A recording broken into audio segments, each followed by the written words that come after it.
Seguimos en ProTecno con las principales novedades del sector tecnológico. Ahora es momento de hablar sobre este sector, pero a nivel nacional, específicamente sobre la desinformación en contextos electorales en la era digital, porque se estuvo realizando una investigación sobre este tema. Y para conocer más detalles, vamos a establecer una entrevista vía Zoom con Mari Carmen Sequera. Ella es directora del TEDIC, quien se encargó de realizar esta investigación. Mari Carmen, ¿qué tal? Bienvenida a ProTecno. Buenas tardes, ¿cómo les va a todos? Muchas gracias por la invitación y estamos muy contentas también de compartir nuestra investigación. Mari Carmen, queremos conocer más detalles sobre esta investigación que se da. Estamos hablando de la desinformación en contextos electorales en la era digital. ¿Cómo se dio esta investigación y qué pudieron recabar a la hora de realizarla? Y en esta es el comienzo de una serie sobre temas de desinformación en Paraguay. La idea es cómo pensar, ¿verdad?, cómo mitigar estos temas o estas preocupaciones que tenemos sobre temas de desinformación en general. Algunas enfocadas en elecciones, otras van a estar enfocadas más en cambio climático, otras tienen que ver también con los roles, ¿verdad?, de los actores que generan también desinformación, que son, por ejemplo, la industria de la desinformación que está más enfocada a agencias publicitarias. Y esto es como una tendencia global, no necesariamente se encuentra en Paraguay, pero también es una aplicación que Paraguay lo está haciendo. En las elecciones, específicamente, lo que hicimos fue entender este fenómeno desde una mirada de derechos humanos.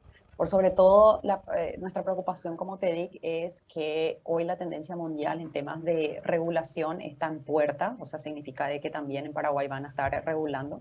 Y este es un tema muy delicado. Cuando hablamos de desinformación, estamos hablando no solamente de manipulación de la información en general, de manera dolosa, con intención de modificar ciertos comportamientos o interpretación de la realidad, sino también desinformación, estamos hablando de quizás interpretaciones de realidad distintas, hay veces que compartimos información errónea, y es entender que este fenómeno viene no solamente en Internet, sino en la historia misma de la humanidad, donde todas las personas desinformamos y que es importante nuestro rol, ¿verdad? Por sobre todo, es entender de que somos factores o elementos o agentes de desinformación. ¿Por qué? Porque a veces opinamos sin evidencia, tampoco podemos estar todo el tiempo opinando con los vecinos y otros actores más cotidianos bajo evidencia, pero sí tenemos que ser responsables también de lo que compartimos, eso en los grupos de WhatsApp, en las conversaciones en redes sociales, y que entender este fenómeno como tal y entender también de que la desinformación está protegida por la libertad de expresión. Significa de que todo lo que yo opine, exprese, no necesariamente siempre tiene que ser verdad, sino tiene que ser una conversación, ¿no? Entonces, cuando hablamos de regular desinformación, ¿quién va a regular la desinformación? ¿Qué es la verdad? ¿Qué es, verdad, mentir? ¿Qué es, verdad, cómo se construye lo que pensamos? Porque muchas veces, incluso cuando varias personas estamos leyendo un texto, va a haber interpretaciones distintas. Eso muchas veces cuando las personas tienen otra construcción cultural, política, económica, van a tener no solamente una interpretación distinta, sino quizás pueda ser errónea, ¿no? Y eso no necesariamente tiene que ver con una intencionalidad como lo que solemos pensar cuando hablamos de desinformación. Eso es muy peligroso cuando estamos hablando de regulación específicamente, donde tiene una mirada, a veces la regulación tiene que ver más con una prohibición. Entonces, esa es la preocupación y estas son las preocupaciones que hicimos en esta investigación. Uno de los factores importantes, ¿verdad?, para entender este fenómeno es entender de que los que generan, ¿verdad?, desinformación en las discusiones de elecciones son los actores de interés público, no necesariamente un tuitero o una tuitera que simplemente dice estoy a favor o en contra o la tierra es plana, no necesariamente eso tiene impacto en el debate público. Pero si hablamos de diputados, senadores que hablan en contra de las vacunas a pesar que haya evidencia, o funcionarios públicos, o otros actores de interés público, sí son personas que deben ser reprochables, ¿verdad? Porque estamos hablando de una discusión muy sensible en temas de elecciones. Paraguay, ¿verdad?, al igual que muchísimos países de la región, tienen ahora una producción también de desinformación, no solamente a través de los memes, sino también a través de medios, ¿verdad? Entonces también hay que entender el rol de los medios como una responsabilidad de que el fin de los medios deben ser, por sobre todo, informar y hacer una cobertura mucho más cuidada y responsable, porque sabemos también de que no necesariamente a veces los medios tienen, los medios periodísticos, tienen demasiada evidencia porque obviamente necesitan cubrir los hechos en tiempo real y muchas veces porque el modelo de negocio de las redes sociales, que son obviamente estos intermediarios que han sacado muchísimo rol a los medios de comunicación, necesitan hacer clic y vender a través de clics. Entonces a veces los titulares suelen ser un poco más problemáticos y lamentablemente eso también tienden a desinformar. Entonces es muy importante también entender el rol del periodista, del medio de comunicación, que sí o sí tiene un rol, ¿verdad?, social de informar y de compartir voces que generalmente no están cubiertas en otros espacios. Y también las preocupaciones. Y en ese sentido, ¿verdad?, la desinformación en elecciones, cuando hablamos de una mitigación o minimización, es entender todo el rol de todos los actores, no necesariamente con el fin de prohibir, sino con entender este fenómeno. La tendencia, como les decía, es una tendencia que siempre Paraguay llega un poquito más tarde, pero llega. Significa que todo lo que se estaba viendo en América del Sur y en Europa en temas de desinformación sobre generación de información falsa, específicamente de fotografías trastocadas, sacadas de contexto. Hay como una serie de comportamientos que son más o menos entre 6, 7 tipos de análisis de cómo eso se desinforma y cuál es el fin, ¿verdad?, de manipular de manera dolosa, intencional, la interpretación para que otras personas, ¿verdad?, lo compartan. Eso sí lo estamos llegando a cumplir, lamentablemente. Estamos copiando mucho de Brasil. Brasil, este movimiento ya tiene más o menos casi 10 años en generación de este tipo de información para las elecciones.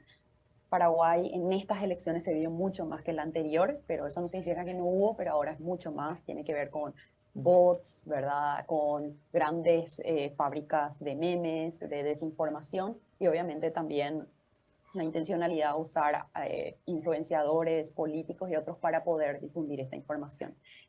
Eso en términos como generales. Yo creo que otra vez volviendo al punto central de nuestra preocupación es que tiene que ver con que la desinformación en sí tiene, o sea, tiene que tener un enfoque de salud pública, no necesariamente porque estamos hablando de vacuna, no necesariamente cuando estamos hablando de salud, sino de supervivencia humana, ¿verdad? Necesitamos que estos grupos polarizados generalmente piensan de maneras muy distintas, tengamos esas conversaciones mucho más sanas, porque las redes lo que hacen con el modelo de negocios de estas empresas, simplemente publican los morbos, pero no las informaciones con evidencia. Primero porque humanamente nunca nos interesa, ¿verdad?, ese tipo de información y humanamente siempre nos interesa más, qué sé yo, chismes o informaciones mucho más cortas o incompletas que hacen que sea para nosotras, nuestra comprensión sea más fácil, que compartamos mucho más fácil la información, porque claro, nosotros hacemos mil otras cosas, no es que estamos informándonos de física cuántica y ahora de elecciones y después tenemos que ver la situación de Rusia, Ucrania y tenemos que ser expertos en todo. Entonces, lo que vemos es que estamos compartiendo y repitiendo y por eso nuestro rol como personas, ciudadanos, ciudadanas, estemos mucho más conscientes de lo que vamos a publicar en nuestros grupos. A veces no tenemos tiempo, tampoco no nos culpemos de eso, entonces hay que entender que este fenómeno, ¿verdad? Hay otros actores que son los que generan estas situaciones de desinformación y son los responsables reales, ¿verdad?, de este tipo de manipulación. Y el último punto, ¿verdad? Como algo también importante, no subestimemos a las personas que van a votar por ciertas personas que nosotros en nuestras cámaras de eco, en nuestros grupos, ¿verdad? Pensamos que no son personas que deben estar dentro del Congreso, no son personas que deben estar en los puestos de posición. Y acá tiene que ver con dos crisis. Uno que tiene que ver con la crisis de representatividad. Los partidos políticos no están ofreciendo los mejores ideales, perfiles para votar. Obviamente esto está plagado de un montón de otras preocupaciones en temas de financiaciones políticas, ¿verdad? También un país que tiene bastante antecedentes en temas de narcotráfico que financian los perfiles políticos. Entonces esta crisis se ve y después finalmente nosotros decimos, no, la desinformación fue la que hizo que las personas voten a esto. Las personas van a votar, las personas tienen agencia. Lo que suele pasar un poco es que cuando decimos por qué estas personas no hacen clic, porque son ignorantes, obviamente estamos hablando de un espacio de mucha arrogancia, tenemos que entender que estas personas que van finalmente a votar eligen y son autónomas. Lo que suele pasar es que las personas van a validar su posición, ¿verdad? De su pensamiento ideológico y político sobre estos temas. Entonces, cuando decimos, las personas no es que cambian de posición cuando yo accedo a una desinformación, sino lo que yo hago es validar lo que yo estoy pensando. Entonces, si yo digo que formo parte de un grupo conservador donde la Tierra es plana, cuando viene un meme o algo así, yo lo único que hago es validar, no es que digo, hoy cambié de opinión gracias a un flyer y ahora ya soy distinta. Entonces, es muy importante entender que la desinformación no es necesariamente una cosa muy específica y concreta, sino es un proceso también ideológico dentro de un grupo identitario. Entonces, ese fenómeno hay que entenderlo para poder entender mejor cómo hay que ordenar o tratar este tipo de regulaciones sin entrar a ser súper paternalista, sin entrar a prohibir ciertos discursos, sino por sobre todo entender que estos espacios se están polarizando y nos vamos a ir llegando a matar también, porque eso fue lo que casi pasó, ¿se acuerdan? En temas de desinformación sobre el intento de magnicidio o intento de asesinato a la vicepresidenta de Argentina. Este tipo de cosas sí genera ese tipo de consecuencias y son muy problemáticos a los sistemas democráticos. Entonces, ¿dónde se discuten estos? Justamente a entender ese fenómeno desde la polarización, desde el sesgo de confirmación, desde otros a forma también de acceder a la información. Estamos, por ejemplo, en Paraguay, no todas las personas tienen acceso a Internet de manera libre. Eso significa de que solamente quizás tienen WhatsApp gratis o ni siquiera tienen tantos paquetes de datos para ver el programa de televisión. Entonces no pueden informarse y con esa precariedad se van a votar y obviamente no significa que son manipuladas, sino con muy poca información ellas construyen su forma de pensar lo que es política y utilizan los flyers y videos que llegan a su WhatsApp para validar lo que ellas están pensando. No es que modifican. O sea, por eso es muy importante también la educación digital, por eso es muy importante también fortalecer, ¿verdad?, cómo pensamos, el pensamiento crítico para que esto tenga mayor agencia, las personas tengan mayor agencia y que realmente el impacto al voto sea mucho más crítico y también sea una forma de actuar de manera mucho más homogénea y real en temas de democracia. Impresionante, Mari Carmen, toda la información que pudieron encontrar con esta investigación bastante relevante. ¿Cuáles fueron los principales desafíos a la hora de llevar adelante esta investigación y cómo estos datos recabados nos pueden ayudar en un futuro?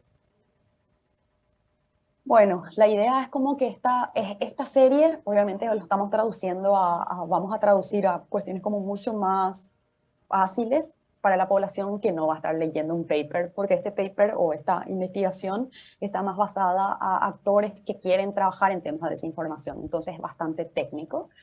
Sabemos que la gente no tiene tiempo, también puede ser un poco aburrido, entonces la idea es como entender esta publicación como un conjunto de series para poder abordar desinformación con todos estos actores. El gran desafío acá es cómo el Estado, que es gran generador, ¿verdad?, de políticas públicas, también es reconocer de que son los grandes generadores de desinformación, ¿verdad? Y que son los que realmente tienen un impacto real al interés o al debate público. Entonces, sabemos que hay regulaciones en temas de sanciones. Esto no solamente en Paraguay, sino en toda América Latina existen sanciones en este tipo de cosas. Es muy subjetivo y muy peligroso solamente sancionar por sancionar. Vimos, por ejemplo, el caso de sancionar discursos de desinformación en la época de la pandemia. Vimos gente que tuvo sanciones por parte de la fiscalía, la policía, porque tuiteó cosas hartas, ¿verdad?, de temas de estar encerrados en la pandemia.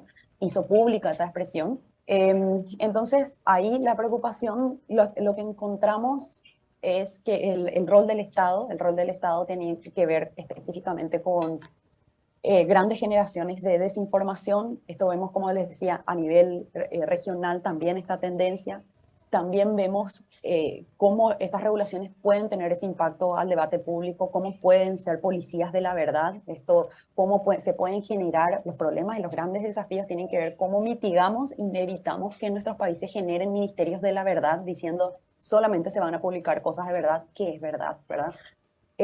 Lo que podemos hablar es cierta certeza, estamos hablando de que incluso la tecnología, los avances científicos, hoy han modificado tanto su tecnología que hemos encontrado que incluso algunas verdades que en otros siglos teníamos como verdad absoluta fueron modificándose. Entonces también es entender de que siempre la tecnología va a estar avanzando para nosotros, para poder avanzar también como humanidad y podemos también entender que podemos cometer errores. Imagínense si es que entramos a esa regulación de tener esos ministerios donde van a perseguir a gente que está pensando distinto.